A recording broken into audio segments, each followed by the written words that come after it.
Hello, thanks for joining us. My name is Mahashada and I am the director of the Biorat Trust. Now, the Biorat Trust, as you may know, has been conducting a series of recorded conversations related to an important area of care in the order, which of course is becoming a more pressing issue, partly, but not exclusively, due to the aging demographic of the order. And of course, there are other factors at play here, including the decline of government-funded health services across the world, not to mention that health issues themselves can strike at any age. So we've been in conversations with people who themselves have a particular medical condition with attendant care needs, as well as people who are or have been involved in looking after other people, including order members. And we hope that the videos, raise awareness of the challenges people who have medical conditions in life, including in their dying lives, and how people live and practice within medical conditions. And secondly, to prompt you, the listener, to think more deeply about how local sangers, including your own, could organise and resource themselves to better look after each other. In other words, creating a more explicit culture of care.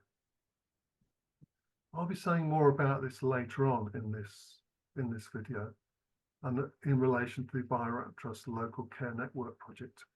But I want to take us to the person I'm in conversation with this morning, and that is Maniprabha. And I'm going to be speaking today to Maniprabha about her involvement in a group of people who looked after an order member called Shraddhapushpa before she died of COVID-related complications in May 2020. Maniprabha, I'm really delighted to be speaking with you today. And thanks very much for giving us your time. We have spoken before this recorded interview. We have spoken about Shraddhapushpa, and you really brought Shraddhapushpa alive for me. She sounds an incredible woman, as we'll find out a little later. But you were ordained at Kashavana last year in 2023. You were associated with the LBC, as was Shraddhapushpa, but now you practice in the context of the Bury St Edmunds Sangha. And you've just come back from leading a retreat not long ago, which we've just discussed, so well done. So, Maniprabha, I'd like to start this conversation by asking you to say something about Shraddhapushpa herself. As I say, from what you've told me on a previous occasion, Shraddhapushpa sounded a larger-than-life, very dynamic, very engaged person. And from what you said as well, this kind of level of energy and engagement and care for others, particularly in the wider community, did have some impacts on how her care evolved as well. So Maniprabha, can you just say something introduce us to Shraddhapushpa? Of course, yeah. Thank you very much for inviting me to talk about her, because it's a lovely thing to do. Yeah. Of course, as you know, she's not with us anymore. So Shraddhapushpa died a few years ago now, and I got to know her through being around the LBC and going to work for her as a bit like a secretary, really. So Shraddhapushpa, she's someone who'd always been involved in education, and she cared a lot about children. So she was a teacher through most of her life, and she founded a sort of alternative school at one point, and she also used to be the head at the Sir William Burroughs School. And there were a lot of Bangladeshi children at that school, and she became really interested in their culture and background. She learned a bit of Sylheti. She actually went to Bangladesh and went round it on the back of a motorbike, I think, trying to learn more about the background of where the children had come from. And actually, at one point, she adopted sort of a Bangladeshi boy into her family. So yeah, she had this sort of background of Mm, teaching, and she sort of didn't stop there in a way. So she retired at the usual age, but she kind of didn't. She kept going. She kept making things. She kept doing things. So she co-founded the Limehouse Housing Project, which was aimed to improve the sort of housing and lives of ethnic minority mm, groups in the area. mm, She was one of the co-founders of the Globe Community Project, which is a charity that I'm involved in today. So that was founded 20 years ago, mm, and that kind of works to improve the lives of residents in Tower Hamlets around where the London Buddhist Centre is, that mm. Shraddhapushpa used to practice at. She also co-founded or founded the Globe Community Food Garden. So that was a food garden on the estate that she lived in. And the aim of it really was to bring people together. That was what she really cared about, was to bring people from different backgrounds together. And I think this was such a strong theme for her because she actually was originally from Vienna in Austria, Mm, and she was a Holocaust survivor. mm, So she was, I think, about 9 years old when she and her family, who were Jewish, were able to get one of the last trains out before the border was closed. So she came to England as a refugee, and her family, who'd been fairly well off, lost everything and had to sort of start from nothing here. So I think she just had a very clear sense of what happens when uh, people lose their sense of humanity. They start to other each other, and mm. you have kind of divisions or groups that find it difficult to come together. So much of her energy was sort of aimed at doing that. And what else did she do? She co-founded the Wednesday daytime class At at the the London Buddhist LBC, Centre. yeah. Yes. So she did that because, she was just so conscious of the needs of families, really, Mm, and mothers and fathers with young children. So she set this class up so that people who had young children at home could still come to a regular weekly class. They had a creche, so you could leave, babies and infants in the creche and come to class. And also mm, night shift workers, she was also keen to make sure they weren't left out. So the class was good for them as well. And I also remember in her much later years, so she was in her mid 80s when I met her. And at one point, she started teaching a mitra study group in her little flat for people who weren't able to attend the usual ones in the usual way for a range of reasons. So she was incredibly dedicated and committed mm, by this point, in a way, to sharing the Dharma in whatever way that she could. Um, oh, and let me not forget, she was also a trustee of Treematna Arts, which was a large building that housed all sorts of creative activities. Um, yeah, so I should mention at this point that when I met Shraddhapushpa, she already had almost no vision. So she was more or less completely blind. She had very little hearing. She wore hearing aids, but she didn't get much from mm, them. And she also had very, very limited mobility. So she's more or less sort of needed to be sitting down or in a wheelchair. But that didn't seem to stop her from from playing a very, very active mm, part in all of the different entities that I've mm, mentioned. mm. Yeah. And she was very active in a chapter, I believe, as well. Yeah, she was. And I think she approached her chapter like she approached everything in life, and she did it properly. She, that is to say, she committed to it and engaged with it Mm, with all of her sort of considerable um, powers of mind and heart. So mm, she and it was a long-standing chapter. So I think when I was around, they'd already been together for quite a long time. And one thing I remember about Shraddhapushpa is that she had so many people in her life. She knew she couldn't sort of she couldn't sort of remember everybody's birthday, for example. So the birthdays she observed were those of her children. mm, She had 3 children, and those of her chapter members. And every year at the beginning of the year, we would order her special visually impaired person's diary with big print. She would have me go through it and write in the mm, birthdays of her chapter members and highlight them in blue. mm, And I really remember that, she was mm, incredibly intentional about things. mm. Yeah. Wow, yeah. Which relates, I think, to the care group which was set around Shraddhapushpa, because although she was, as you said, extremely active, there came a time where she did need care. And I believe you were part of that group. Can you say something a bit more about that group, how it Yeah, came about and what you did? let me just sort of describe her setup for you, if you Okay, like. yeah. So it's probably important to mention, Shraddhapushpa was, she, by this point in her life, she was relatively comfortable. I wouldn't say she was hugely well off, but she had her teacher's pension. She also had a small pension every quarter from the Austrian government, which is a sort of reparation scheme for Holocaust survivors. And so she was comfortably off. She owned a flat, which she rented out to a couple of friends in the order, and she lived in a flat that belonged to another order member. So she, because of the fact that she wasn't so mobile and she was hearing and visually impaired, she did need people to do certain things for her. So she had a cook, Sasirika, who would come 3 times a week for a few hours and cook her really lovely, tasty, inviting food. And her friend from her chapter, Vandana Jyoti, used to come on a Saturday morning, I think, and do her food order online to get her food that she wanted.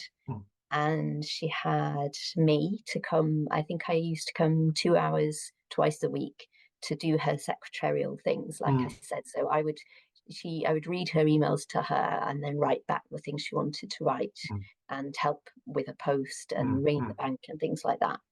And constantly trying to assure the bank that I wasn't someone nefarious trying to get my hands on her wealth. So she also had Marietta, who used to come and do sort of other caring things for her regularly. And when she got more poorly, and then it became particularly difficult through COVID because there were so many people in and out of Shraddhapushpa's flat coming to wheel her to the Wednesday daytime class and things. And then the pandemic, as you'll know, changed everything. And we all became very scared of going near older people for fear of giving them COVID. So things needed to get a bit more organized then. And anyone listening who was sort of involved, please, you will have to forgive me if I don't get the details of this right. But what I'm aware of is that her chapter really stepped up even more in that time, and they would bring food and leave it by her flat for her. And they were also involved in some other very concrete ways. So as she was getting older and quite ill, I think Shraddhapushpa began, thinking she was very conscious that she was going to die, and that was, through her Buddhist practice, she was really attuned to that, and she was very concerned to prepare for her death properly, so that, or in her way, in a tidy way that would make things easy for everybody when she was gone. So she was involved in a process of selling the flat that she owned and buying the flat she was living in. And it was actually members of her chapter that dealt with that purchase and sale for her, which was quite detailed. It evolved. There were some issues around land boundaries with the flat she was selling. It was a huge thing for somebody to pick up and do. And together they did that for her. And one thing that I was really struck about with Shraddhapushpa was, which I think is relevant for, this idea of care networks, is that she was someone that was very easy to help in a way because she was quite straightforward about her needs. So she needed something, she would just ask for it. She wouldn't sort of shrink and pretend she didn't need something, but equally she wouldn't be too pushy.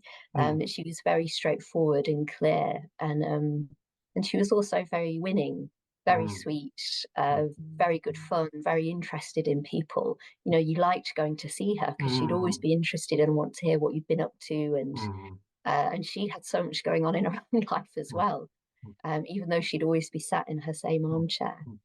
So she somehow drew people to her, I think. I was very interested. There's a lot in there which we haven't got time to unpack. But one thing which I would like to say is that you mentioned the word together. In other words, the chapter together helped sell the property, and I think that's that's what struck me about Shraddhapushpa's care, is that people came together to distribute tasks, to provide a complete package. Yes, I think one of the ways, and this is actually often the way in a person's life, is that when it comes to its end, things become visible that weren't fully visible before. And I think when Shraddhapushpa died, the sort of extent of the interweaving of her chapter and her spiritual friends in the rest of her life really came through in the way that so her very dear friend Vandana Jyoti was the person who officiated at her funeral. Um, and the way that she was able to involve Shraddhapushpa's family very sensitively, very respectfully, and involve the sort of the Buddhists in Shraddhapushpa's life as well, and sort of navigate a path between respecting Shraddhapushpa's wishes and being sensitive to the family was really incredible. And we had a lot of communication, so I got to meet people that I hadn't known well before. For example, Sugati, who is in Shraddhapushpa's chapter and was helped on all the fronts I've mentioned, was someone I kind of started to get to know more through that process, and she became my Kalyana Mitra when I later got ordained. Because of course, when you were helping to care for Shraddhapushpa, you were still a Mitra, and I've heard it said on a few occasions now in the conversations I've had that this kind of a Mitra witnessing the quality of care towards an orderly can be deeply inspiring. Yeah, I actually felt super privileged in a way to have this kind of access to the life of an order member, and the extraordinary access, because she couldn't see, she couldn't read her emails. So even though I wouldn't read, chapter communications are often private, and because they knew about the way Shraddhapushpa had to conduct her affairs, they would, chapter communications might be marked in the subject line confidential, chapter business, and then we'd know that Sasirika and Shraddhapushpa's cook would need to come and read that email.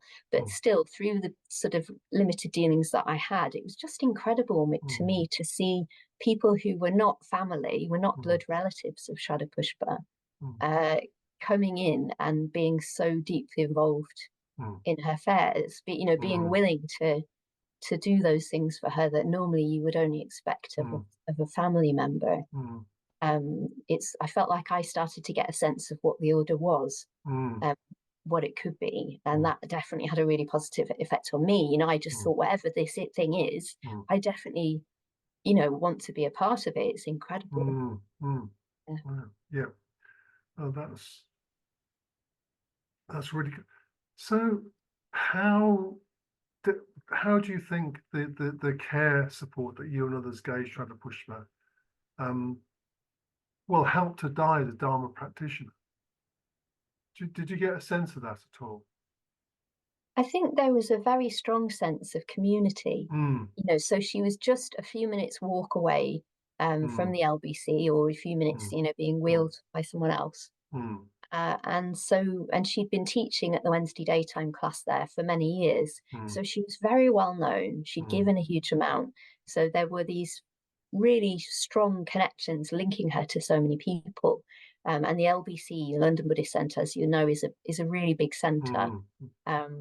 So there's also a lot of resource and skill involved. So, for example, when she was nearing the end of her life and Shraddhapushpa felt that she wanted to make a change to her will, she knew that Satyadasa was a solicitor and that he did that sort of thing. And he was only around the corner, so it was no trouble to get hold of his number. And very quickly he was there in her flat and able to help her out. And someone who was part of the community and that she trusted. Yeah. I think that's a really important point you've made there in terms of resources. Resources are not only made aware or highlighted, they're also mobilized as well. And I think this is one of the key things about the local care networks that the Abhirat Trust has initiated, is that it does this, it raises awareness of what skills, knowledge, experience, and so on relevant to care is available in the Sangha. And I certainly, I was involved in Manchester for many years, and I was still getting to know the Sangha 19 years on. I know the Sangha's changed, but I wasn't aware of the skills and knowledge and willingness within the Sangha to come together to help people. So I think, yeah, there's a lot of resource often available in Sanghas. Yes, I really felt that. And people love to help, as you said. And especially for those who'd benefited from Shraddhapushpa's teaching, for example, in a class, they were delighted if they could wheel her home or go and collect her for something. That was something that they would feel very honoured by and really look forward to. People were very, very happy and pleased to do what they could. And in a way, it wasn't just that direct one-to-one sort of contact. It was being part of something, as you say, being part of that network of people who care about a person. Much in the way, I think, as we spoke about earlier. So as a female going through my ordination process, I had a cooler, so a group of people who were people I looked up to, who were there to help me, and the way that they, their connections with each other sort of helped that process, their friendships, in really intangible, difficult to pin down ways, would sort of support me. I think I felt there's a sort of echo there. Yes, very good. And I know we've probably touched upon this already implicitly, but what lessons do you think you learned from caring for Shraddhapushpa, which you might be able to apply, to, if a similar situation emerged in the future?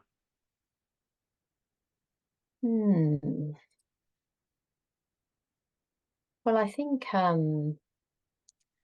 I guess it sort of makes me think that as I grow older, I could do worse than be a really active member of my chapter, because it seems like it's very important both, to be there for the people in your chapter and for them to be there for you, and in a way that's also true at any age, I guess, whether the difficulties we're dealing with are to do with juggling a full life and children and caring for parents, or whether they're to do with one's own sort of declining health. It's a very special, unique sort of context to be together with people, isn't it? I think, what else? I suppose I felt like Shraddhapushpa's particular personality, which meant that she was very active, very sort of driven to be involved and to bring things into being in the world. I really saw that have an effect later in life. For her, and I'm very conscious that we're all different, aren't we? We all have our different personalities. Some people more extrovert, some more introvert. Some find it easy to ask for help, and other people find it very, very difficult. So I can really see all those things about Shraddhapushpa, including the resources that she herself had, both material and not, that kind of helped her to be really well looked after and have a really fantastic end of life process. And also being somewhere like London that's so connected. So she was able to go to St. Joseph's Hospice for the last few days of her life. And, that was her request when she felt it wasn't nice to be at home anymore. And that fantastic hospice was there and ready to receive her. And she had good care from the district nurse. And, so there was definitely sense of a huge amount of resource on all different kinds of levels of where she was. Yes, I'm thinking, again, this is one reason why we've been keen to try and set up local care networks, in that, caring for somebody, as you just said, can require a lot of resource. Now, if that resource is spread throughout a Sangha, particularly larger Sanghas, then that can really help. I was just aware as well that, not every order member's in a chapter, of course. And some order members, like myself, are in an exclusively online chapter. I think online chapters, from my own experience, can also, develop these kind of connections. I certainly feel very connected with my chapter in a way that people would start to step towards me as and when necessary. Okay. That's been really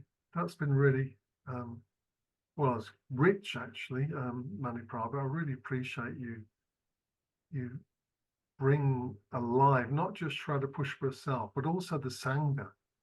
I got a real sense of the Sangha really responding to, for example, people wanting to push Shraddhapushpa back after a class, or wanted to go and pick her up. And I can just imagine those conversations between, it might be a friend, a mitra, or an order member speaking with her. Yeah. So I mentioned at the beginning that the Abhayarant Trust has been involved in the local care network project. And I think a lot of what you've said are the reasons why we did that, including, as we just said, resources, including making the Sangha aware of, the skills and so on available in the Sangha, but also tapping into the willingness of people to help. And I think, if we could develop a more explicit culture of care in Sanghas, then people quite naturally step up and be maybe prepared and proactive without the need for a specific case of somebody being ill. So, yeah, I think what you've done in speaking about Shraddhapushpa, and also yourself and the Sangha, is brought the kind of the concept of the local care networks into the human realm, and how effective that is. So thank you very much indeed. I feel as though I'd like to sit down and talk with Shraddhapushpa now, actually.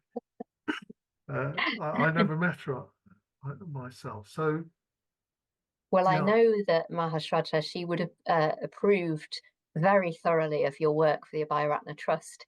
And I can't recall, because Shraddhapushpa gave to so very many different charities, I can't recall whether she did or she didn't, but I know she would have been very supportive of the Abhayarana Trust. And that's exactly the sort of thing that she was wanting to see in the world. Oh, fantastic. Thank you. Thank you. Well, once again, thank you very much, Maniprabha, for your time, and also what you've given us. And finally, I'd just like to close off by saying, if you are as a listener, if you are interested in finding more about the local care network project, just go to the Abhayarant Trust website, or indeed, if you're interested in finding more about the Abhayarant Trust, it's www.abhayaranttrust.org. So thank you very much to the listener, and thank you very much, Maniprabha. Thank you.